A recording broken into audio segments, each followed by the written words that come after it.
Welcome to the Bible Feed podcast, a place for conversations about the Bible and faith in the modern world, where ordinary people come together to help each other understand the Bible better. Let's get started.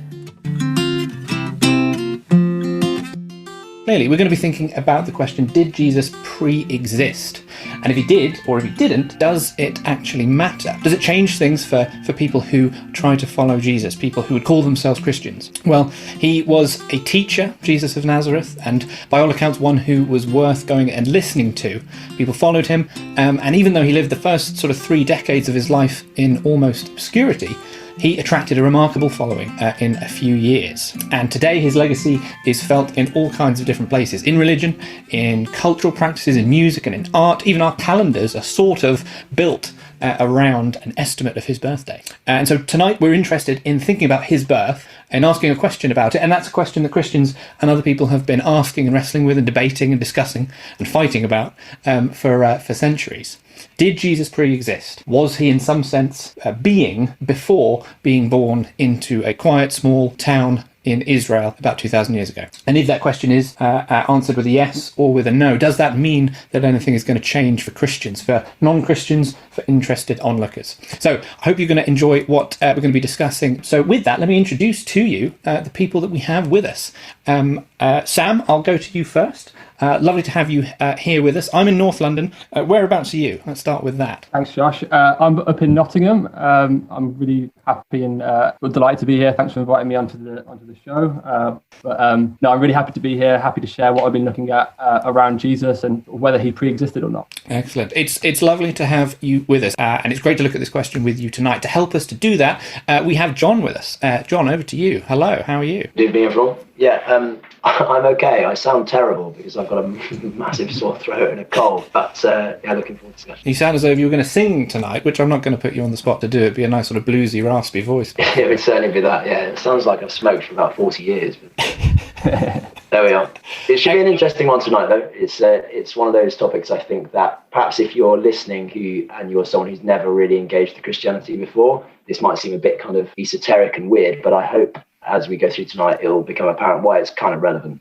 So let's see where the discussion goes. I think that's a good point. So, Sam, looking to you now, do you want to sort of set up what it is and how we're going to approach this question tonight, sort of lay a bit of a framework for us to get our heads around? Yeah, absolutely. So, as John just mentioned and yourself, we're here to essentially ask the question whether Jesus of Nazareth pre-existed before he was born. And as John just touched on, that's quite a strange question. Do you know what I mean? How could something exist before it was born? But actually, there is a long Christian tradition, sort of nearly, I suppose, 1,700 years old tradition, sort of has interpreted Jesus as an eternal being. For many Christians, Jesus has always existed.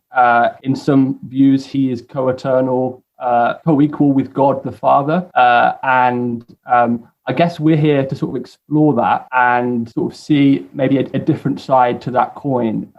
We sort of affirm that Jesus was incredibly special. He was the integral, pinnacle part of God's plan, but we believe that he was a human and his existence started roughly 2,000 years ago, not at the beginning of time. So yeah, I suppose that's sort of what we're going to ask. I'd say it's important that we sort of approach this with an open mind. And it is part of a much wider theological conversation about the nature of God, the nature of Jesus, and all that good stuff. So let's look at perhaps just very briefly as we get into this, and we'll start looking at some examples of reasons why people might choose to believe in pre-existence or not in pre-existence.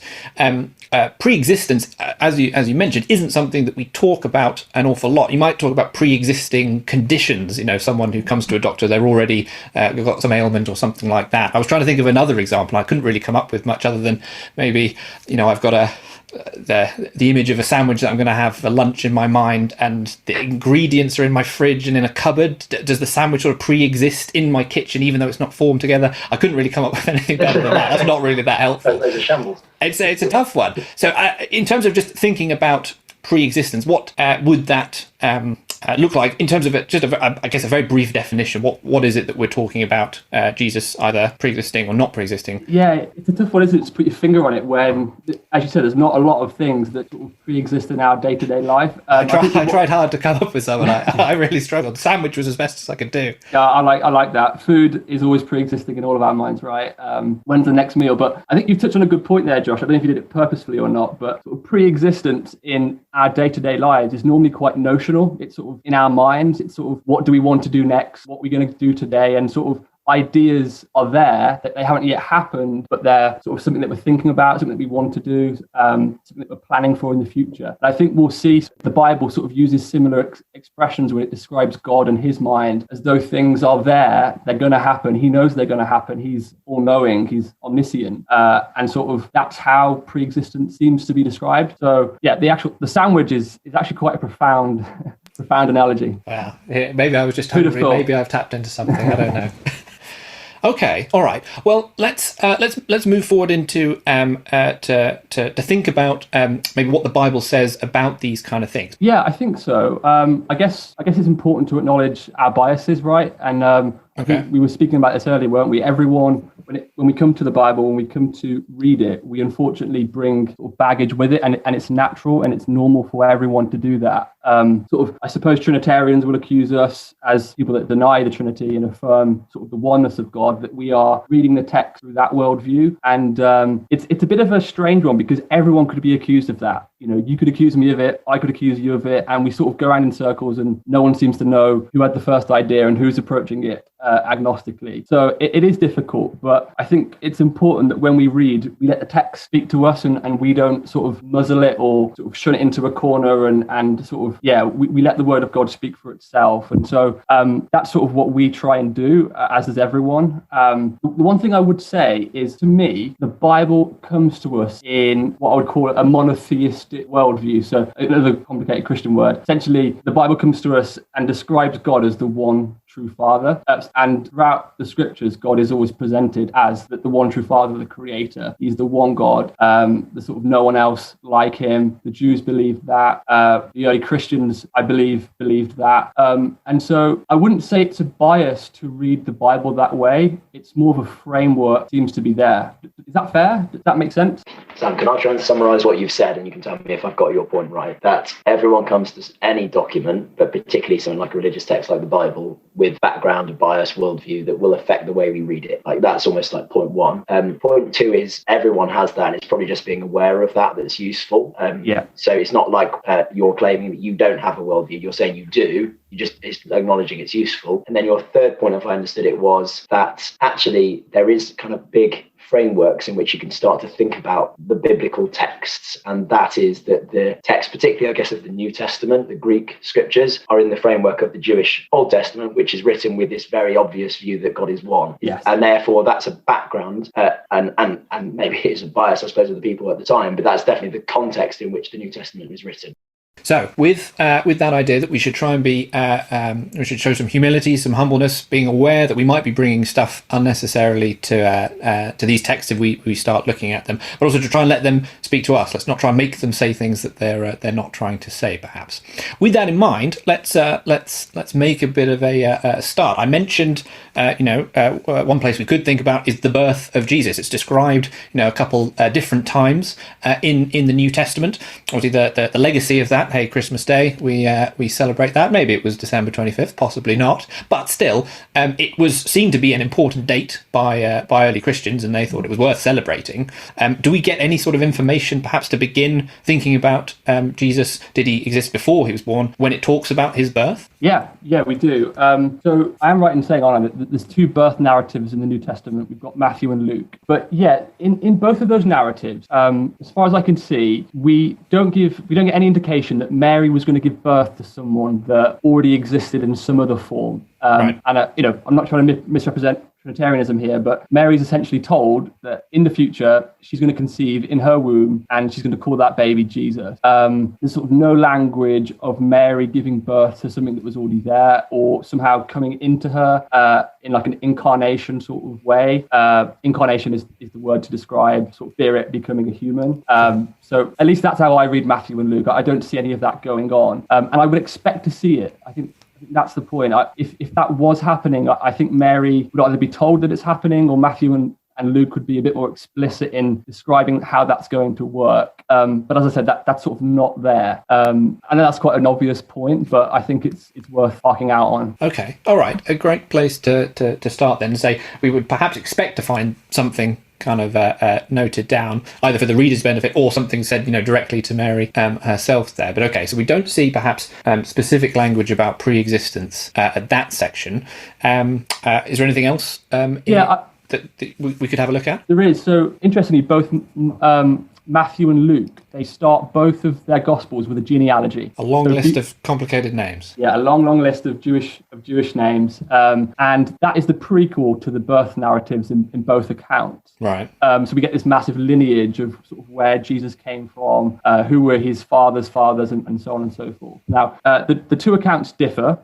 Matthew focuses on Jesus coming from the line of David and David's son Solomon, and Luke follows David's son Nathan. So they differ in sort of the exact specific ancestors that they focus on, but nevertheless, they both trace Jesus as coming from King David, who was quite an important Old Testament king, and someone who God promises something quite explicit to David. So we don't have time to go there, but sort of in the Old Testament, God says to David that you can't build me a house, but one of your descendant will. And the house that your descendant will build you will last forever, will be an eternal kingdom. And he says to David, it's going to come from your own flesh and blood. So it wasn't just some sort of random descendant that was adopted. It was going to be someone that was from the bloodline of David. And so I guess I have questions, and this is something we can explore, around how that works if Jesus already existed.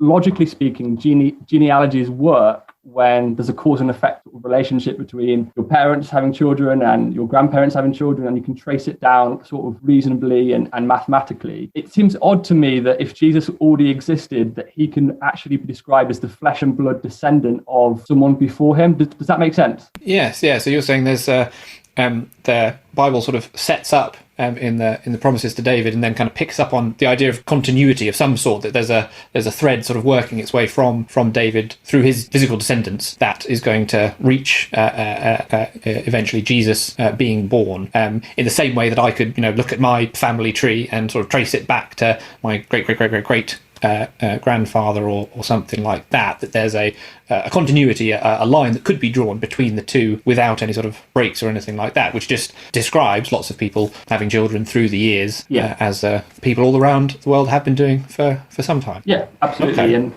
I guess it is a little bit more complicated because, and we can talk about this, sort of the way Mary gave birth wasn't the average way that sort of our, how we procreate, how genealogies work. I mean, suddenly there's no father and a virgin gives birth. And so the concept of a family tree can only be taken so far, and we sort of acknowledge that. But I guess my point is the promise explicitly made to David is less true when we sort of have this incarnation of Jesus coming into the line that isn't properly his. Someone that I read, Dr. Dale Tuggy, he uses quite a really quite interesting analogy to sort of explain this. Can I just take a quick example, see if you follow me on this? He says, suppose a Martian comes to your house, right? And this Martian had taken sort of a identical DNA sample of, I don't know, you, John. And the Martian had gone to create sort of a replica of you in space. And this good-looking John Davis 2.0 comes to Watford and is at your front door. He looks like you, he speaks like you, he's got your physical genetic makeup. Would that person, that thing, would he be a true Davis? You might choose to adopt him and like sort of legally allow him into your family in that weird way. But this person that's arrived, he doesn't have the same origins as you. He doesn't share your ancestry. He doesn't share your great grandfather in that way. Technically he does, but sort of in a different way he doesn't. And so I guess the view of Jesus sort of coming down from heaven and existing in that way just doesn't quite ring true to this part of the Bible.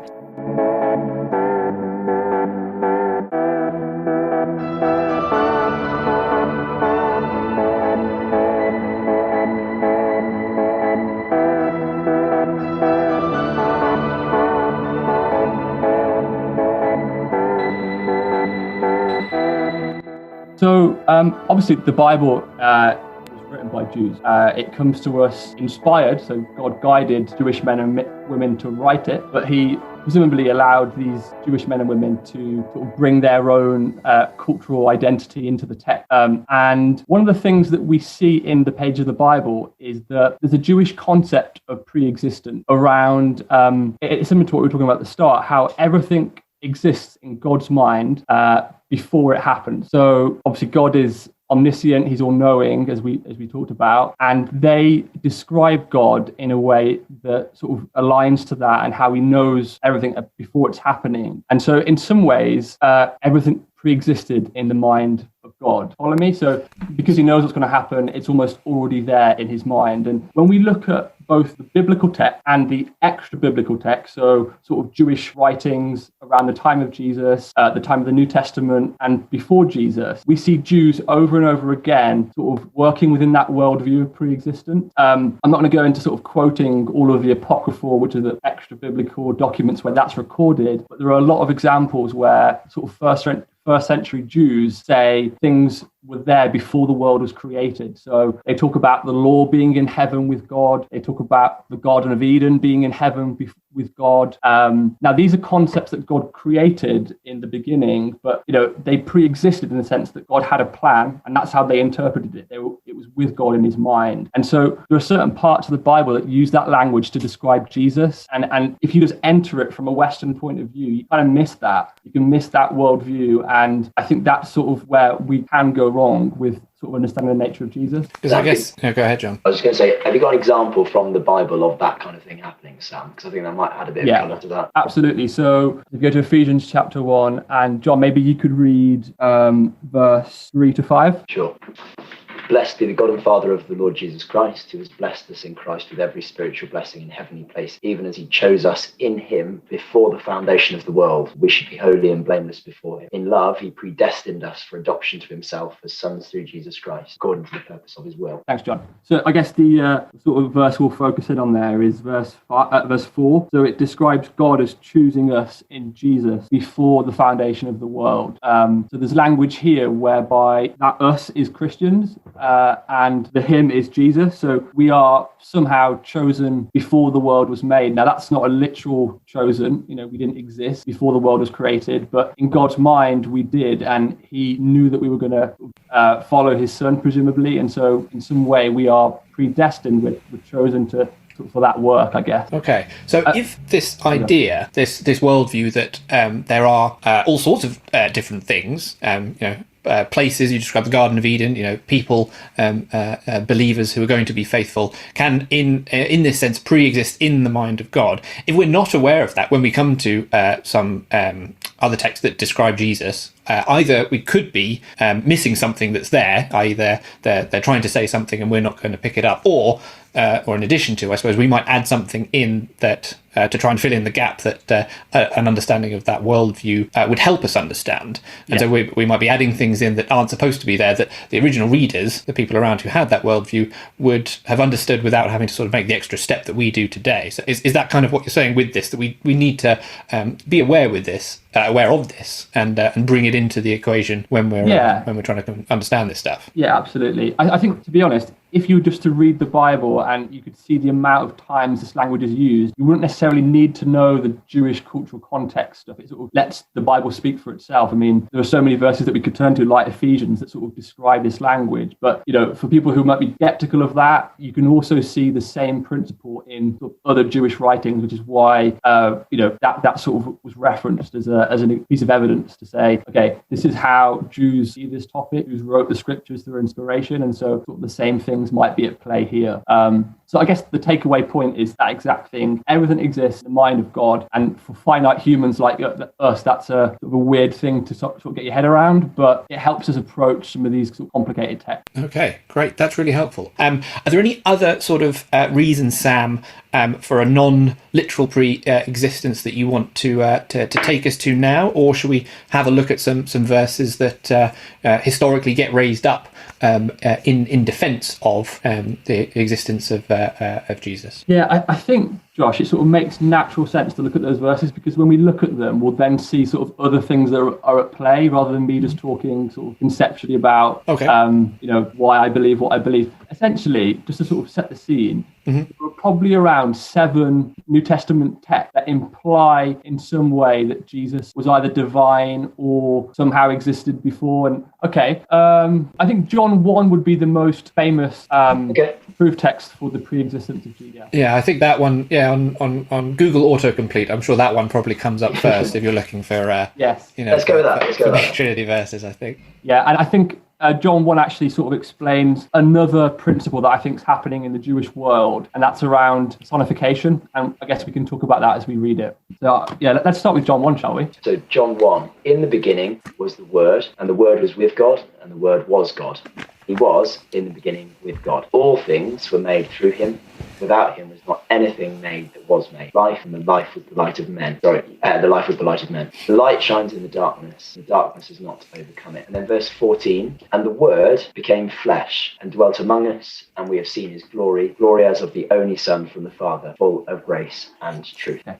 Thanks, John. So I guess it sort of makes sense to sort of explain how I wouldn't interpret this and how someone who opposed my view would interpret it. That's a fair start. Again, hopefully I don't misrepresent that view, but essentially a person who believed in the Trinity, or a person that believed that he did pre-exist, would read the first 5 verses, and they would see how there's this concept of the Word, and it says the Word was with God in the beginning, the Word was with God, and the Word was God. And they'd sort of then jump forward to verse 14, and logically the same word is used, the Word, and it says that Word became flesh and dwelt among us. And John goes on to explain that was Jesus. Okay, so what they would then do is sort of read back, having verse 14 defined that the Word is Jesus, sort of then read verse 1, and it may read something like, in the beginning was Jesus, and Jesus was with God, and Jesus was God. Okay, does that make sense? You follow sort of that logic? Understand the view, yeah. So, and I guess that I like speaking very fairly. You could kind of see how people would get there, because it says in verse 1, in the beginning was the Word, and then later on it kind of explains the Word becomes flesh, and that's Jesus. So then you're just reading Jesus back into verse 1. Yeah, and it's all within the same chapter, it's all within the same context. Yeah, it's not a different thing. Yeah, we're not jumping around. We're not jumping around. It's the same Greek word logos. I completely get how that is as a common interpretation of John chapter 1. And as we just acknowledged, we stand in a minority against this view, and we don't do it lightly. But sort of my response would be a couple of things. So first of all, the Word doesn't become flesh until verse 14. So however much it is in the same chapter, in the same context, I don't think that automatically allows us to read back to say, okay, that means the Word throughout history has been Jesus. It doesn't quite naturally work that way to me. Now, the challenge is defining that word is tricky.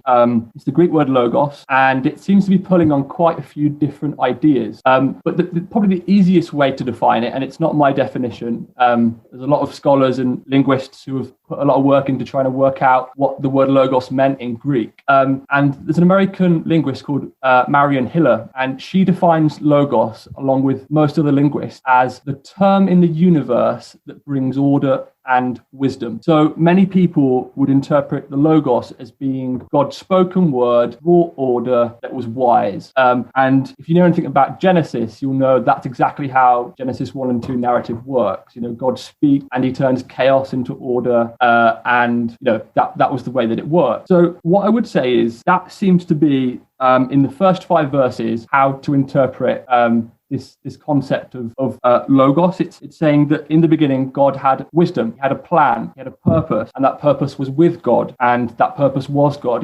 God's word is his wisdom, his plan, and it was with him. He had that from the very beginning. I would then read verse 14 to say that wisdom, that plan, that purpose of God became flesh in Jesus. Jesus perfectly sort of replicated who God was, his word, his character, his plan, and that happens in verse 14 and not before that, if you follow me. So that's sort of my basic interpretation. And I think what John is doing, which we haven't talked about, is using this idea of personification. And we could go back into the book of Proverbs and sort of a lot of other Jewish wisdom literature on this, sort of describe how Jews would use personification. So just as a quick summary, in Proverbs, we have this idea of wisdom being personified as a woman. Okay, so throughout Proverbs, Solomon describes wisdom as a she. Right at the end of Proverbs, in Proverbs 31, we get this idea of this she, this lady wisdom, becoming a person. And he describes in chapter 31 this ideal woman who sort of is wise, she does wise things, she teaches kindly, she raises up her children in like a God-orientated way. And you might say that wisdom became flesh. Okay? This idea of what it means to be wise was seen in this woman. Myself and other scholars who sort of take the Unitarian view see John doing the same thing. He's describing the wisdom of God and saying, look, that's who God is, that's his plan, that's what he stood for, and that was personified in the life of Jesus. It's not saying that was a literal person. It's sort of a linguistic sort of way of using poetry. Does that make sense? Sorry, I sort of threw a lot at you there, but yeah, I think that's interesting. So the two kind of alternative positions are, one view suggests that the word is Jesus. Jesus existed at the start, and then he was there when in the time of he was kind of born to Mary. And your suggestion, Sam, is that the word here is about God's spoken word, his purpose, his mind, that it was there in the beginning, just like wisdom was in Proverbs, and then it becomes flesh in Jesus. Yeah. And that's the two different views on that approach. I guess one question I would have is at the end of verse 1 of John 1, it talks about the word was God. Yep. How do you... And I guess we could probably talk about John 1 for about 17 hours. So perhaps there's one question on that one. I guess, how does your interpretation fit with that bit? That makes sense. It does the question. Yeah, it does. But interestingly, just before I sort of interpret how I would describe that, the same question could be asked of a Trinitarian. So sort of within Orthodox views of the Trinity, they don't say that Jesus is the Father. God is made up of three, and the three parts make the one God. And so this idea of the Logos being Jesus, equaling God, is not explicitly true in Trinitarian formula either. So sort of, I get why you asked that, but it's probably not that straightforward of a conclusive reason either way. But I would interpret that, John, as what God says is who he is. And there's plenty of examples in the Old Testament where sort of God's name and his word are used interchangeably. Like God can't lie. What he says is who he is, if that makes sense. They're sort of one and the same concept. So his word, his ideas, things that are in his mind just are him. You can't say that God is one thing and his word is something different, unlike us who say one thing and do another. That isn't how God is described in the Bible.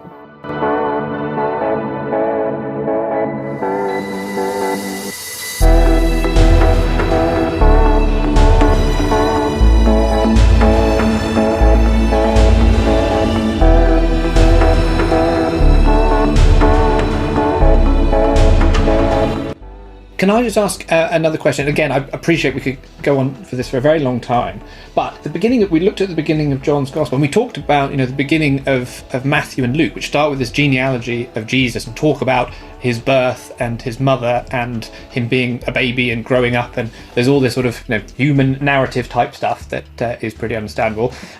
The other Gospel, Mark, sort of does away with that and it just sort of introduces Jesus. He's already talking and doing things, and it's really exciting, and off we go. Why do you think John begins his gospel this way, which is very, very different to the other three, which are all interested at the very beginning about Jesus' life, who's around him at the time and where he's going and what he's doing? We kind of get into the life of Jesus pretty quick. Whereas here, we have this beginning of John is very, very different. Is there a reason that one begins in this way and feels that this information is important to get across to the reader before we actually hear Jesus speaking or see him performing miracles or teaching things, which is what we eventually will get onto, but it's quite a different beginning? Yeah, very, very good question. I'm not sure if I have all the answers to that, but I think to agree with you, Josh, this isn't the only verse in John that throws up questions about the pre-existence of Jesus. If you know anything about John, he's different from the other three in quite a lot of ways. And, we have sayings of Jesus in John, such as before Abraham was, I am, that no other of the synoptic gospels record.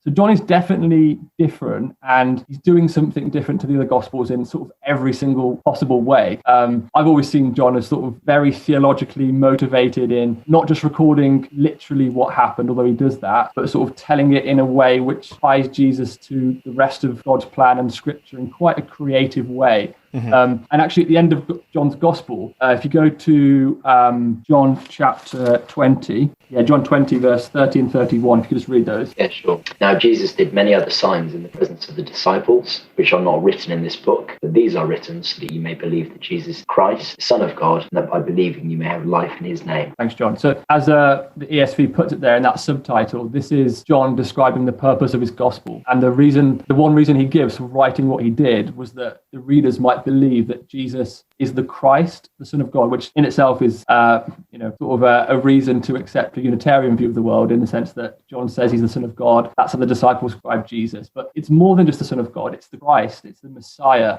Jesus isn't just the Son of God. He's been granted sort of divine sovereignty. He's been given the authority of God to forgive sins. He is the chosen Messiah. This isn't just an arbitrary savior that God has sort of given to Israel in the past. This is the one. This is the savior of the world. And I think John starts his gospel the way he does to really hone in on this.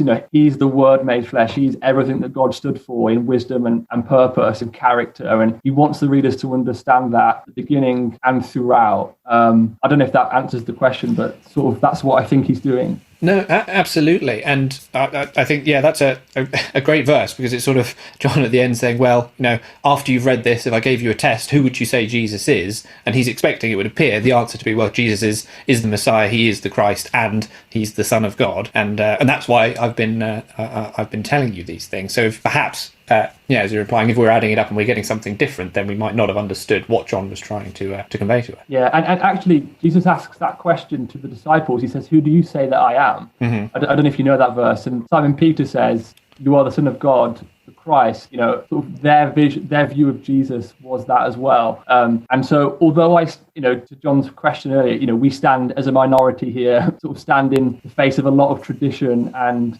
sort of orthodoxy. I take that for what it is, and I think that we stand sort of with the disciples in that way. And I know it's more complicated than that, but that's sort of how I read these early parts of the gospel. That's really helpful. Thank you. I'm conscious where we've got to, and I'm desperate to just address the bracketed part of our title tonight before we close. We've talked about reasons for, reasons against, but Sam, could you just sort of paint a bit of a picture for us? What it is we stand to gain, or what it is we stand to lose if we misunderstand who Jesus is. And if he didn't pre-exist, we think he did, or if he didn't, and we think he did, or whichever configuration it is. What's at stake here? Sort of draw a line under it. What are we in danger of missing out on, or inserting that shouldn't be there, and that's going to prevent us from doing something or understanding something in the right way? What's at stake here? Ooh, good question.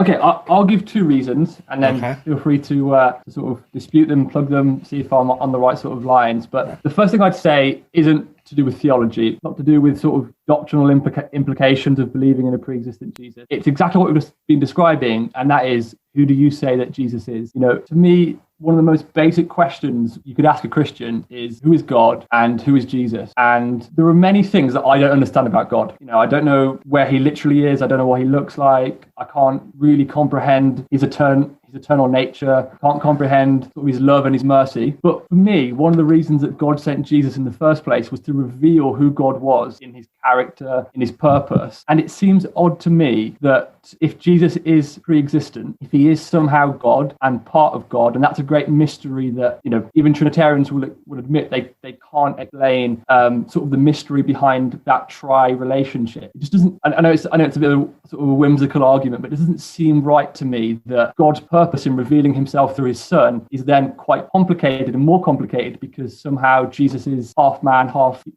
God. And that doesn't allow me to explain who he is quite easily. And as I said, I know that's not groundbreakingly conclusive either way. It's just my own view. And Trinitarians might think that I've overcomplicated Jesus' nature. So that's sort of a reason from emotion. In terms of why does it matter theologically, I believe, as Paul describes in the New Testament, the resurrection is the heart of the Christian faith. He says in numerous places that if Jesus didn't rise from the dead, then our sins aren't forgiven. We don't have a hope of resurrection ourselves. And I'm concerned that if we conclude that Jesus is God, or this is 1 Corinthians 15. If you read verse 15 and 16, I guess, John, or 14 as well, probably. If Christ has not been raised, then our preaching is in vain and your faith is in vain. We are even found to be misrepresenting God, because we testified about God that he raised Christ, whom he did not raise, if it is true that the dead are not raised. For if the dead are not raised, not even Christ has been raised.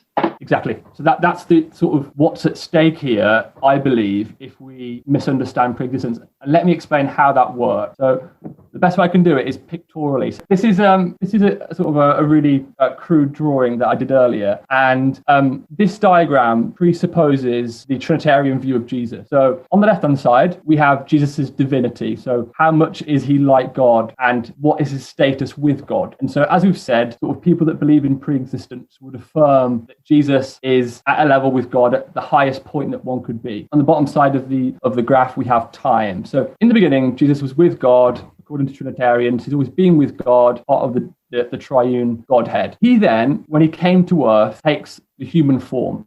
They would call that incarnation. Mary gives birth to something that already was in heaven. Now, the logical sort of deduction from that is that Jesus's human existence was in some way diminished. Okay, it was less than what he had in heaven. You know, in heaven, he was an all-powerful God. He was immortal. You know, he helped God create the world. And now he's a man, and he's sort of given up that authority, that divinity, that status, and he's a human. Okay, so here he is, human on earth, lives till he's 33, and then he sort of gets even lower in that he dies. Okay, so my first objection around a pre-existent Jesus is, how does a pre-existent eternal Jesus die? What does that look like? You know, we know what death is. Death is when vital organs cease to exist. We know nothing. We are nothing. We're gone. How does that fit within the sort of two natures view of Jesus? Did half of Jesus die, the man half, and the eternal Logos carried on living? If so, that's not a real death. And as I said, if Jesus didn't die, then sort of our sins aren't forgiven. So it is important that we sort of get that right. I've got questions around that, and I'm sure sort of Trinitarians have some reasonable explanations around the death side. But then my major objection is around the exaltation at the other side of his death. So the Bible's quite clear that because he humbled himself, God raised him from the dead. God gave Jesus a name that he didn't have before. He exalted him, and he's raised. Now, to sort of draw this out again, if Jesus was already up here, he's come down here, and now he's been raised from the dead, exalted to God's right hand, to me, that's not really an exaltation. It's not really a resurrection. It's a restoration of where you were before. I don't know if that makes sense to you, but that's not how the Bible, in my interpretation, describes his resurrection, and it's not how it describes his exaltation. So I think the concept of resurrection and forgiveness of sin sort of is undermined in a pre-existent Jesus. And, you know, the way Jesus defeated sin is he was tempted in every way that I was. He was human. He overcame that. And that's why God raised him from the dead. That's why he was given what he was given. And so that's what I think is at stake. I don't know if sort of you want me to dive in any more detail on that, Josh, but... No, I think that's really helpful. It's, the two parts that you talked about. There's the who part. Are we understanding Jesus correctly in his relationship with God, and then also the what he did part. Are we understanding the resurrection correctly, and what that is doing, and whether Jesus pre-existed or he didn't pre-exist does affect the meaning, perhaps the application, the power and the direction and the exhortation from the resurrection. So I think that's really helpful. John, does that make sense to you as well? Yeah, I think there's some things in there that were new to me as well, Sam, to be fair. That exaltation point I'd not. Well, and I guess the only thing I was going to say before we kind of wrap was, I guess we've talked in quite a bit of detail tonight, and if some of it's gone a bit like, oh, that was a bit deep and very involved, do I have to know all of that? I guess, Sam, would it be could you summarize really simply kind of your understanding of Jesus in like a couple of sentences about what you need to know to follow Jesus, as a sort of summary piece, if someone's gone, wow, that was pretty intense? Yeah, absolutely. And apologies about that. We sort of have really lifted the lid on one of the more complicated aspects of Christian debate.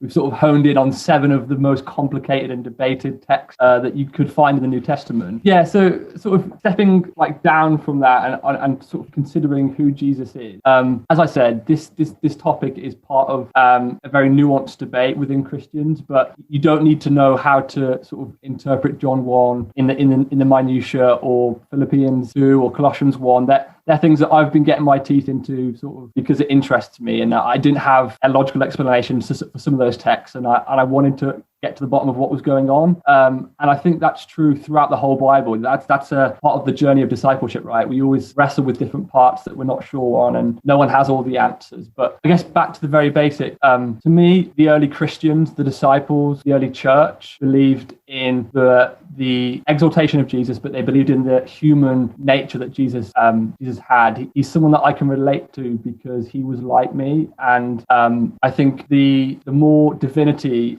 and the more godlike you put onto Christ, the harder he is to understand. And to me, Jesus is the Son of God. He's the central part of God's plan. He's what makes everything possible as a Christian. But he was like me, and that's what inspires me. That's what gives me hope that he conquered, temptations. He conquered sin. He overcame, so that I have a chance to do the same. And that's sort of, to me, the bedrock of Christian hope. That's wonderful. That's a powerful and I think a really excellent place to finish. The bedrock of Christian hope is centered in Jesus and knowing him and understanding him.